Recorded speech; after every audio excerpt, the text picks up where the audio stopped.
ये है मेरा नेता। कुछ बोलता नहीं है, जो बोलता है वो तो नहीं करता है, ना बोल कर भी करता है। प्रधानमंत्री बोले थे हवाई चप्पल पहनने वालों को भी हम हवाई जहाज में बैठाएंगे, मगर हवाई चप्पल पहनने वाले तो हवाई जहाज में अभी नहीं बैठ पा रहे हैं। उड़ान उड़े देश का आम नागरिक, कहाँ गया ये उड़ान स्कीम? कितना आम नागरिक यहाँ इसमें उड़ रहे हैं, कोई उड़ नहीं रहा। किसका क्या बोलेंगे? क्योंकि महंगाई इतनी मार है ना, महंगाई की मार में तो वो दबी रहे। आलू देखो, प्याज देखो, दाल देखो, दूध देखो, मिर्ची देखो। नहीं यही ना टिकट का बोल, इसीलिए मैं बोल रही हूँ, टिकट के बात में आ रही हूँ। आप कितना भी बोलिए कि चेंज हो रहा है, मगर देखे जो हवाई टिकट का है ना, इसको इतना प्राइवेटाइजेशन कर दिया गया है।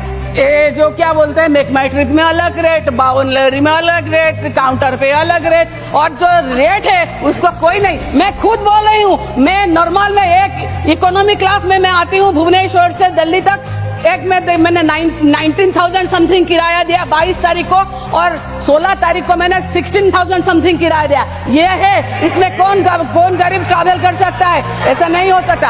और एक बात है, देखिए फेयर अभी दोपहर में एक बात, दिन में, रात में, सब अलग अलग देखेंगे तो कैसे होगा? ऐसे नहीं हो सकता, इक्वल नहीं है, और इसके ऊपर कंट्रोल होना चाहिए, तब तो जाके आम नागरिक उड़ेगा। कैसे उड़ेगा? और इसके ऊपर ना कोई किसी एजेंसी के ऊपर कंट्रोल नहीं है। आप एक काम कीजिए मैडम, मैं तो देखी हूँ कि बहुत सारे ऐसे टेक्निकल इशू आते हैं। मैं सीधे बात करती हूँ, क्या जब हम लोग फ्लाइट के बोर्ड करते हैं, उससे हम अभी एमपी है तो कोई प्रॉब्लम नहीं है, सीएसए वाले हमको कोई प्रोटोकॉल में ले आते हैं, मगर थोड़ा लेट हो भी जाए तो भी चलता है। मगर जो आम आदमी आता है ना, अगर उसका थोड़ा लेट हो जाए तो उसको बोर्डिंग के लिए नहीं मिलता। कहीं भी वो ट्रैफिक में फंस सकता है, कहीं प्रोटेस्ट में फंस सकता है, कहीं भी हो सकता है। मगर देखिए उसको क्या होता है ना, आप फ्लाइट डिले उड़ाए वो चलेगा, मगर एक जो पैसेंजर है वो डिले नहीं कर सकता। और आप फ्लाइट बोर्ड कर रहे हैं, घंटा 2 घंटा लेट हो रहा है, और फ्लाइट में हमको सुनने मिलता है सॉरी फॉर द डिले। हम भी सॉरी बोल सकते हैं, उनके सॉरी और हमारे सॉरी में कोई डिफरेंस है क्या? वाड़ी है के? तो फिर उनके लिए कैसा है? ऐसा होना चाहिए कानून के सबके लिए बराबर, उनके लिए भी।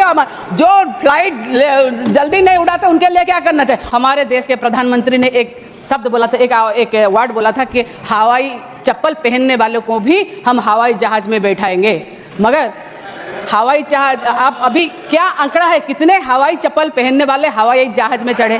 क्योंकि सुनिए, आप कितना भी चिल्लाइए, जो सच है, अभी ब्रिजलाल ने बोला कि हवाई चप्पल वाले हवाई जहाज में बैठेंगे, प्रधानमंत्री बोले थे उड़ान उड़े देश का आम नागरिक, कहाँ गया ये उड़ान स्कीम?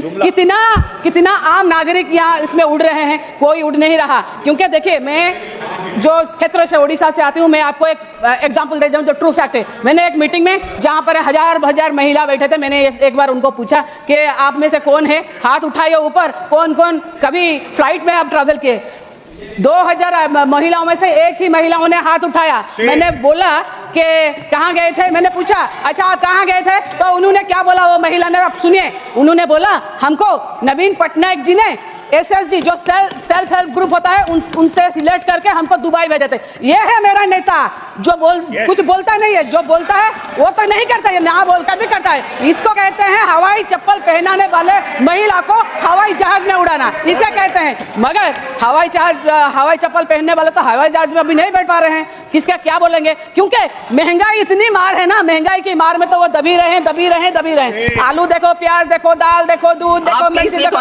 नहीं यही ना टिकट का बोल, इसीलिए मैं बोल रही हूँ, टिकट के बात में आ रही हूँ। आप कितना भी बोलिए कि चेंज हो रहा है, मगर देखे जो हवाई टिकट का है ना, इसको इतना प्राइवेटाइजेशन कर दिया गया है। ये जो क्या बोलते हैं, मेक माई ट्रिप में अलग रेट, बाउनलरी में अलग रेट, काउंटर पे अलग रेट, और जो रेट है उसको कोई नहीं। मैं खुद बोल रही हूँ, मैं नॉर्मल में एक इकोनॉमी क्लास में मैं आती हूँ भुवनेश्वर से दिल्ली तक, एक में मैंने 19,000 समथिंग किराया दिया 22 तारीख को, और 16 तारीख को मैंने 16,000 समथिंग किराया दिया। ये है, इसमें कौन गरीब ट्रैवल कर सकता है? ऐसा नहीं हो सकता। और एक बात है, देखिए फेयर अभी दोपहर में एक बात, दिन में, रात में, सब अलग अलग देखेंगे तो कैसे होगा? ऐसे नहीं हो सकता, इक्वल नहीं है और इसके ऊपर कंट्रोल होना चाहिए, तब तो जाके आम नागरिक उड़ेगा। कैसे उड़ेगा? और इसके ऊपर ना कोई किसी एजेंसी के ऊपर कंट्रोल नहीं है। आप एक काम कीजिए मैडम, मैं तो देखी हूँ कि बहुत सारे ऐसे टेक्निकल इशू आते हैं। मैं सीधे बात करती हूँ, क्या जब हम लोग फ्लाइट के बोर्ड करते हैं, उससे हम अभी एमपी है तो कोई प्रॉब्लम नहीं है, सीआईएसएफ वाले हमको कोई प्रोटोकॉल में ले आते हैं, मगर थोड़ा लेट हो भी जाए तो भी चलता है। मगर जो आम आदमी आता है ना, अगर उसका थोड़ा लेट हो जाए तो उसको बोर्डिंग के लिए नहीं मिलता। कहीं भी वो ट्रैफिक में फंस सकता है, कहीं प्रोटेस्ट में फंस सकता है, कहीं भी हो सकता है। मगर देखिए उसको क्या होता है ना, आप फ्लाइट डिले उड़ाए वो चलेगा, मगर एक जो पैसेंजर है वो डिले नहीं कर सकता। और आप फ्लाइट बोर्ड कर रहे हैं, घंटा 2 घंटा लेट हो रहा है और फ्लाइट में हमको सुनने मिलता है सॉरी फॉर द डिले। हम भी सॉरी बोल सकते हैं, उनके सॉरी और हमारे सॉरी में कोई डिफरेंस है क्या? वाड़ी है के? तो फिर उनके लिए कैसा है? ऐसा होना चाहिए कानून के सबके लिए बराबर। उनके लिए भी जो फ्लाइट जल्दी नहीं उड़ाते उनके लिए क्या करना चाहिए? और सिक्योरिटी पॉइंट ऑफ व्यू का देखा जाए तो मैडम, हमारे उड़ीसा में क्या कहीं पर भी, हमारे उड़ीसा में ये मैं आपको बोल रही हूँ 26 अगस्त को वहां पर देखिए फ्लाइट हमारे एयरपोर्ट के बाहर, ये हमारे जो एक यहाँ के एक्स एमपी और एक हमारे मीडिया टाइकून है तथागत सतपथी जी, उन्होंने ट्वीट किया 26 अगस्त 2024 को, क्या कि एयरपोर्ट के बाहर में एक जो व्हीकल जीपीएस ट्रैकर लगा होता है, जिसका बैंक में यूज होता है, जो व्हीकल पैसा लाना आने के, उसके गाड़ी में 80+ किलो सोना, 200+ किलो सिल्वर जब्त हुआ। वो कहां से आ रहा था या कहां जा रहा था? तो उसका कोई नहीं मिला।